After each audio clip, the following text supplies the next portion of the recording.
Welcome back to Piney Woods Homestead. If you're new here, I'm Lisa. Appreciate you joining in. If you've been following us for a while, Matthew is still recovering. Hopefully he'll be back to doing some of this stuff soon. But I'm down here with the pigs, just got them all fed up, and spending a little bit of time with our big boy. He's got one more day with us before he goes to his new farm. So as much as I'm excited about the new baby that we will be getting in return, I am going to still miss him. But I've been down here for a bit now, and I've got a few other things to do. I've got to get some firewood up, got to get the carrots pulled up today. So I'll take you guys along with me while I get all that done.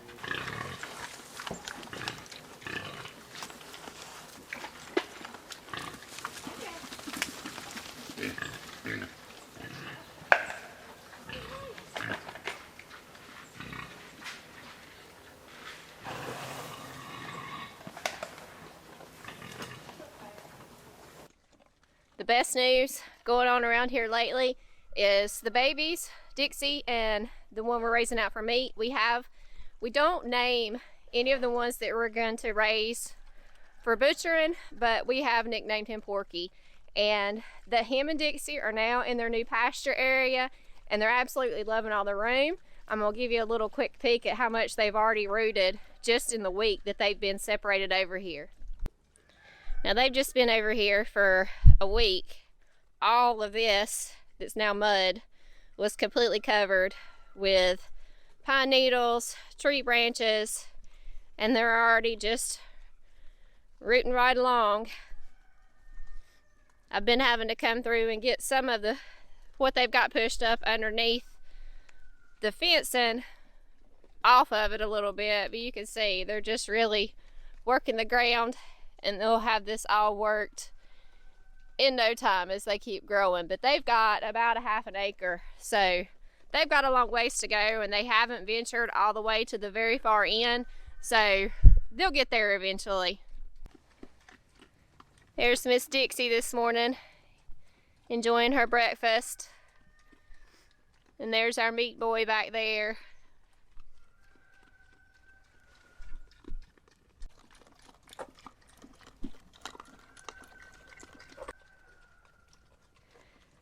And there's Miss Rosie working on the last little bit of her breakfast. She's still doing great.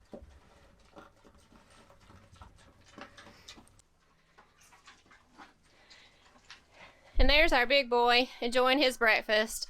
I actually ended up nicknaming him Brutus just because, I don't know, he's big and he's gorgeous.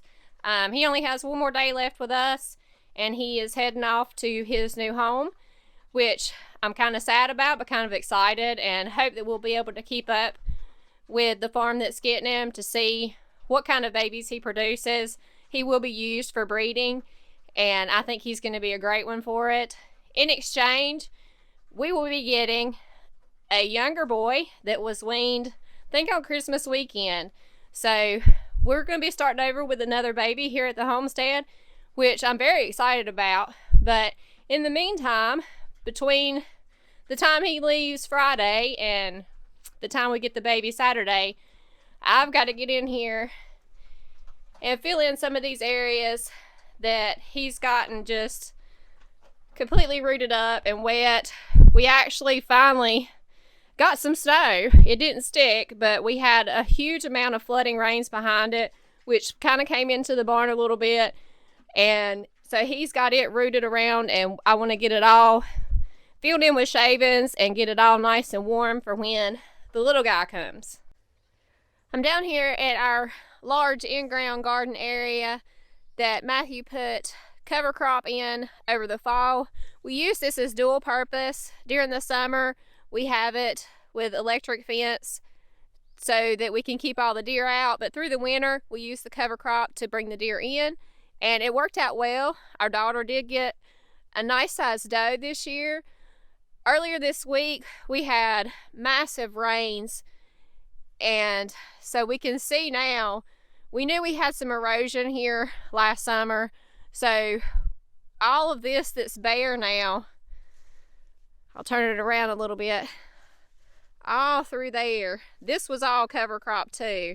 So between now and planting time in the spring, hopefully Matthew will be able to be back out here and we can get something done from up there where it's running over and coming down, so that we don't have the erosion problem again this summer.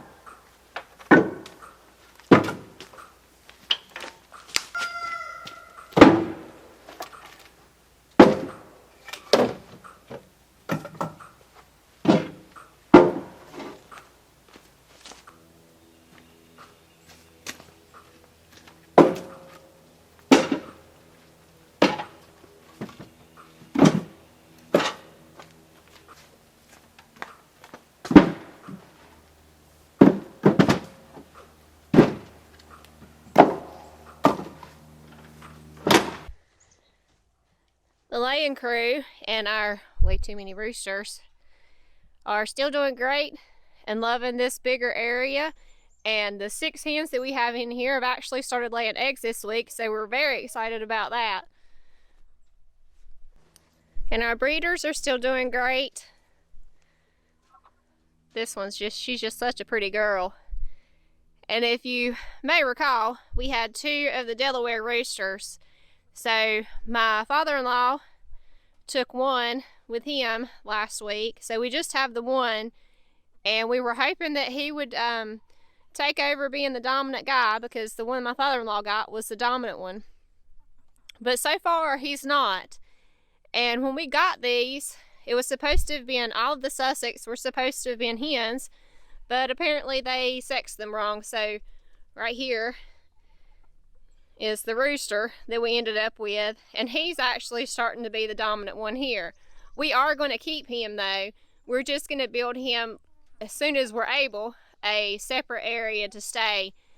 So hopefully that'll get done before too terribly long. Our Cherokee lettuce is still doing great. Our butterhead too. The Cherokee, as I've said in another video, is my absolute favorite. There's no comparison to the flavor, and I eat salads every single day, so I've had my share of different varieties, and this will be my complete constant. We actually just ordered a few more seeds last week, and I made sure to get some more of the Cherokee lettuce from House Tools. The germination has been absolutely fabulous with it, and we just love how it's been staying. It's actually survived a few nights below its cold hardiness, just because I forgot to get out here and cover them up, or we weren't expecting it to get as cold as it would, but it survived great and has had no damage whatsoever. The broccoli is finally growing well, and we have tons of little side shoots that are growing. We had some crazy winds Sunday night, so it did blow over some of them, but they're still doing great and growing right along. So hopefully these will get to a good size head so I can get them harvested and put up in the freezer as well. I'm gonna go through here now and start harvesting some of these carrots. Due to the unseasonably warm weather that we had for such a long stretch and the humidity, I noticed that the carrot tops were starting to get a little bit of disease. So I'm probably not going to harvest them all, but I'm going to get a good portion of them and go ahead and get them cleaned up and in the house, and I'll get them pressure canned and put up later on today. Most of the disease that was in here was in this upper part where it was just really thick. If you watched our video back in the late summer when Matthew sowed these, he sowed them extra thick, which is fine, but it makes it for a huge task with thinning. So parts of it didn't get thinned as well. That's my fault. But I'm just going to go through here and pull out the ones that are along this front part so that we get something from them and get this tightness and disease out of the front. And they're not going to be huge, but they'll be better than nothing. So if you can see, not a horrible size compared to my hand, but they could have gotten bigger, but that's okay. Some is better than none. And that's a good sized one. And honestly, I don't like them huge. The more young and tender, I think the better they are. I think this is going to be a good one, actually. That one's not bad too. And where the disease was up here in the top, I did come through and clean out those tops that had it. I did not give those to the chickens, but what's healthy in here, they will get a good treat from.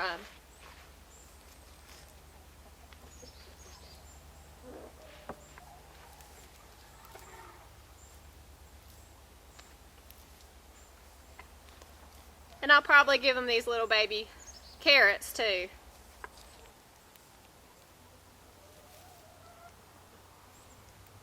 And I'm just going to go through and sort out the little bitty ones. We could leave them in here a little bit longer, which is why I probably won't take out as much through there. And the disease that they had on the top was not powdery mildew. It's just from a result of the humidity and the heat. So it did not affect the carrots, thankfully. And I think we're still going to have a good mess for me to get canned up. We did some in the spring, and I think I got six pints, but we did a much smaller portion of this bed. We only did about a quarter of it. So we're going to be happy with what we get out of here, I think. Fall gardening this year has been a major challenge with the warm weather we've had, unseasonably warm. If you watched my previous video, it was in the upper 70s the day after Christmas, and that's not a normal thing for us here. But you know, we may not be getting as much or as big of a harvest as we hoped for, but we both agree that, you know, the Lord provides what you need, and something is better than nothing. So don't feel discouraged when, you know, it may not be the huge carrots that you wanted or the huge Brussels sprouts that you wanted. You're still providing something for yourself. We're at about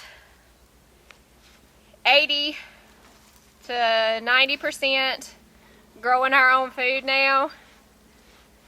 Primarily the only things that we don't are dairy products, and we had hoped to, over the winter and spring, get an area fixed or fix up our old barn for a pasture area for me to have a dairy cow.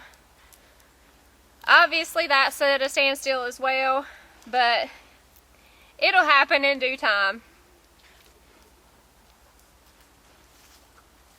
Alright guys, I had to change plans. I decided to just go ahead and pull up all the carrots. This bed we will be using in the spring, and I want to go ahead and get it completely cleared out and get it amended and just let it rest for a bit before the next season. So hopefully I can get that done today. I have the carrots all picked, and I have them sorted because there was actually some good size, like the bigger ones here. That's all this side. So I'll go through and slice those up and do them as diced carrots. And the young tender ones, there was more of these than what I expected, which is another reason why I decided to go ahead and pull them all up. So I'll just get these cleaned up and do these as whole baby carrots canned.